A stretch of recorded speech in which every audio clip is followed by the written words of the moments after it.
प्रिय विद्यार्थियों, MCom final business administration की कक्षा में आप सभी का स्वागत है।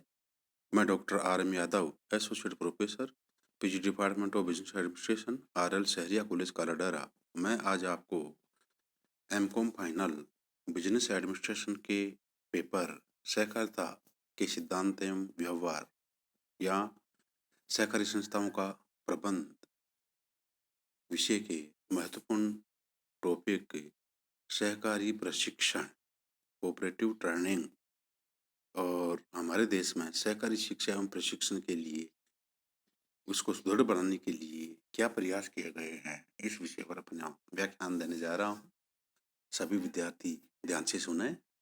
प्रिय विद्यार्थियों, सहकारी प्रशिक्षण का आशय सहकारी संस्थाओं एवं सहकारी विभाग के कर्मचारियों को सहकारिता के उद्देश्यों, सिद्धांतों, नियमों, उपनियमों एवं संचालन संबंधी प्रशिक्षण प्रदान करना है। हमारे देश में सहकारी आंदोलन की मंद गति का कारण समितियों के कर्मचारियों व नेताओं का अप्रशिक्षित होना ही रहा है। प्रशिक्षण से कर्मचारियों की कार्यकुशलता बढ़ती है। प्रशिक्षण के माध्यम से व्यक्ति कठिन क्षेत्र में भी विशिष्टीकरण प्राप्त कर सकता है। इसके संबंध में सहकर्षी आयोग का मानना है कि आंदोलन की सफलता कार्यकर्ताओं के उत्साह एवं कुशलता पर निर्भर करती है। प्रशिक्षण प्रदान करने के लिए शिक्षण एवं प्रशिक्षण केंद्र की आवश्यकता पड़ती है। प्रशिक्षण के विभिन्न प्रकार हैं, जिनमें से मुख्य निम्नलिखित हैं। संस्था के कार्य क्षेत्र के अंदर प्रशिक्षण, सेकंड संस्था के कार्य क्षेत्र के बाहर प्रशिक्षण और तीसरा बाहरी व्यक्तियों को प्रशिक्षण। संस्था के कार्य क्षेत्र के अंदर प्रशिक्षण का अर्थ है संस्था के कार्य के साथ साथ प्रशिक्षण प्रदान करना। समितियों में कर्मचारियों की नियुक्ति के पश्चात उनकी समिति के कार्यों का प्रशिक्षण प्रदान किया जाता है। इस प्रकार की व्यवस्था बड़े आकारों की सहकारी समितियों में की जाती है। आंतरिक प्रशिक्षण प्रदान करने के लिए समिति के पास पर्याप्त वित्त होना आवश्यक है, किंतु अनेक समितियों के पास पर्याप्त वित्त नहीं होता है। ऐसी समितियों की तरफ सरकार पर्याप्त ध्यान दे रही है। अधिकांश समितियां संस्था के बाहर प्रशिक्षण की व्यवस्था करती हैं अथवा संघीय सहकारी संस्थाएं यह कार्य बाहर संभाल लेती हैं। विभिन्न अध्ययन दलों व पंचवर्षीय योजनाओं में भी सहकारी प्रशिक्षण व शिक्षा की ओर पर्याप्त ध्यान दिया गया है। हमारे देश में सहकारी शिक्षा एवं प्रशिक्षण के लिए काफ़ी कुछ प्रयास किए गए हैं। हमारे देश में सहकारी शिक्षा एवं प्रशिक्षण के लिए विभिन्न अध्ययन दलों व समितियों का गठन किया गया है। सर्वप्रथम सन 1914 में मद्रास में प्रांतीय संघ स्थापित कर सहकारी शिक्षा के लिए संगठित प्रयास आरंभ किए गए।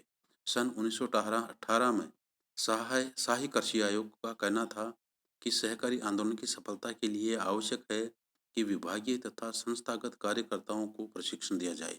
सहकारी आंदोलन को सुदृढ़ आधार प्रदान करने के लिए उच्च शिक्षित तथा प्रशिक्षित अधिकारियों के मार्गदर्शन की आवश्यकता है।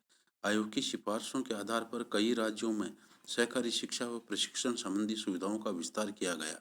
प्रांतीय सहकारी संस्था ने बम्बई में अपने 3 भाषाई क्षेत्रों में 3 प्रशिक्षण स्कूल खोले। इसके अलावा संस्था ने प्राथमिक समितियों के सचिवों के प्रशिक्षण के लिए जिलों में शाखाएं खोली। सहकारी विभाग तथा संस्थाओं में कार्य करने वाले तथा काम के इच्छुक व्यक्तियों को प्रशिक्षित करने के लिए मद्रास राज्य में 6 संस्थाएं खोली गई। इन संस्थाओं में सहकारिता, बैंकिंग, अंकेक्षण व हिसाब किताब की शिक्षा प्रदान की जाती थी।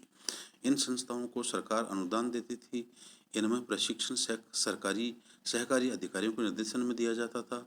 समितियों के सदस्यों को प्रशिक्षण देने के लिए अल्पकालीन कक्षाओं का आयोजन भी किया जाता था। सन 1929-30 की विश्वव्यापी आर्थिक मंदी का प्रशिक्षण कार्यों पर प्रतिकूल असर पड़ा। बम्बई में क्षेत्रीय सहकारिता स्कूल बंद हो गए। मद्रास में प्रशिक्षित कार्यकर्ताओं की संख्या उनकी मांग से अधिक होने के कारण 6 प्रशिक्षण संस्थाओं के स्थान पर एक केंद्रीय विद्यालय रखा गया। अन्य सहकारी संस्थाओं के कार्यकर्ताओं के प्रशिक्षण के लिए 2 विद्यालय खोले गए। मेलकान डार्लिंग ने सन 1935 में सहकारी आंदोलन के विकास संबंधी अपने गोपनीय प्रतिवेदन में इस बात का उल्लेख किया कि किसी भी राज्य में सहकारी समितियों के सदस्यों के लिए शिक्षा की उचित व्यवस्था नहीं की गई है। डार्लिंग का मानना था कि आंदोलन की सफलता की गारंटी शिक्षण कार्यक्रमों से तो नहीं दी जाती, परंतु इसे अभाव में आंदोलन की असफलता निश्चित है। उन्होंने सहकारी सदस्यों के प्रशिक्षण के लिए एक योजना प्रस्तुत की, जिसमें राज्य सरकारों को प्रशिक्षण सुविधाओं के विस्तार के लिए केंद्रीय सहायता की सिफारिश की गई। इस योजना के अनुसार प्रशिक्षण को 3 अवस्थाओं में विभाजित किया गया। प्रथम, उन व्यक्तियों के लिए प्रशिक्षण की व्यवस्था करना जो प्रशिक्षण पूरा करने के बाद शिक्षक तथा प्रशिक्षक के रूप में कार्य करेंगे। सेकंड, सहकारी विभाग के सभी प्रकार के अधिकारियों, कर्मचारियों, निरीक्षकों व अंकेक्षकों के लिए प्रशिक्षण की व्यवस्था करना। और तीसरा, सरकारी शाख, सहकारी शाख व अन्य प्रकार की समितियों की प्रबंध समितियों के सदस्यों, सचिवों तथा अन्य पदाधिकारियों के लिए प्रशिक्षण की व्यवस्था करना। मद्रास व कुछ अन्य राज्यों में इस योजना को प्रारंभ किया गया। प्रशिक्षण की पंचवर्षीय योजना मद्रास राज्य में बनाई गई। यहाँ के प्रांतीय सहकारी संघ को सहकारी समितियों के सदस्यों तथा पदाधिकारियों के प्रशिक्षण की व्यवस्था करने के लिए वित्तीय सहायता दी गई। अन्य राज्यों में भी इस तरह के प्रयास किए गए, परंतु केंद्रीय सहायता सन 1943 में बंद कर दी गई तथा 1944 में फिर प्रदान की जाने लगी। भारत सरकार द्वारा सहकारी प्रशिक्षण सुविधाओं का अध्ययन करने के लिए सन 1945 में सहकारी योजना समिति का गठन किया गया। इस समिति ने अपने अध्ययन में यह पाया कि देश में प्रशिक्षण सुविधाओं में एकरूपता व पर्याप्तता का अभाव है। समिति ने सहकारी शिक्षा व प्रशिक्षण सुविधाओं का विस्तार करने के लिए अनेक सुझाव दिए, जैसे स्कूलों व कॉलेजों में सहकारिता की शिक्षा प्रदान करना, प्रत्येक राज्य में एक सहकारी महाविद्यालय खोलना, केंद्रीय स्तर पर भारत सरकार द्वारा सहकारिता में शोध कार्य एवं उच्च शिक्षा के लिए केंद्रीय संस्थान का निर्माण करना इत्यादि। स्वतंत्रता प्राप्ति के पश्चात शिक्षा एवं प्रशिक्षण कार्यक्रमों पर विशेष ध्यान दिया गया। रिजर्व बैंक ने सन 1951 में सहकारी आंदोलन के योगदान की समीक्षा के लिए एक सम्मेलन बुलाया। सम्मेलन में यह निष्कर्ष निकला कि सहकारी क्षेत्र में प्रशिक्षित कर्मचारियों की बहुत कमी है, अतः रिजर्व बैंक का इस ओर ध्यान दिया गया कि बैंक ने उच्च सहकारी अधिकारियों को प्रशिक्षण के लिए अल्पकालीन प्रशिक्षण की योजना बनाई। यह योजना बैंक की वित्तीय सहायता से सहकारी प्रशिक्षण महाविद्यालय पूना में प्रारंभ की गई। प्रथम योजना में सहकारी प्रशिक्षण के महत्व को ध्यान में रखते हुए योजना आयोग ने प्रशिक्षण कार्यक्रमों के लिए 10 लाख रुपए की व्यवस्था की। सहकारी प्रशिक्षण शिक्षा के विकास के लिए सन 1953 में एक सहकारी प्रशिक्षण के लिए केंद्रीय समिति का गठन किया गया। इस सहकारी प्रशिक्षण के लिए सहकारी प्रशिक्षण के लिए निम्नलिखित 2 प्रकार की व्यवस्थाएं रखी गई। सहकारी शिक्षा एवं सहकारी विभाग व सहकारी संस्थाओं में कार्यरत मध्यम व उच्च श्रेणी के पदाधिकारियों के प्रशिक्षण की व्यवस्था, इनके प्रशिक्षण का भार रिजर्व बैंक उठाएगा। सेकंड, सहकारी विभाग व सहकारी संस्थाओं में कार्यरत निम्न श्रेणी के कर्मचारियों के प्रशिक्षण की व्यवस्था, इनके प्रशिक्षण के लिए केंद्र सरकार व राज्य सरकार वित्तीय सहायता देंगी। सहकारी संस्थाओं व सहकारी विभाग के कर्मचारियों के प्रशिक्षण के लिए केंद्रीय सरकार ने एक समन्वित योजना तैयार की। इस योजना की प्रमुख बातें निम्नलिखित हैं। प्रथम, प्रशिक्षण की दृष्टि से सहकारी कर्मचारियों को उच्च, मध्यम तथा अधीनस्थ वर्ग में विभाजित करना। जो पदाधिकारी राज्य स्तर, क्षेत्र तथा जिला स्तर पर सहकारी कार्यों का निर्देशन और नियंत्रण करते हैं, उनको उच्च वर्ग में सम्मिलित किया जाएगा। इसके अलावा राज्य, क्षेत्र एवं जिला स्तर की सहकारी संस्थाओं के अधिकारियों को भी उच्च वर्ग में सम्मिलित किया जाएगा। निम्न स्तर पर कार्य करने वाले कर्मचारियों जैसे अंकेक्षक, निरीक्षक, विक्रेता आदि को अधीनस्थ वर्ग में सम्मिलित किया जाएगा। मध्यम श्रेणी के कर्मचारियों के प्रशिक्षण हेतु 5 क्षेत्रीय प्रशिक्षण संस्थाओं की स्थापना करना।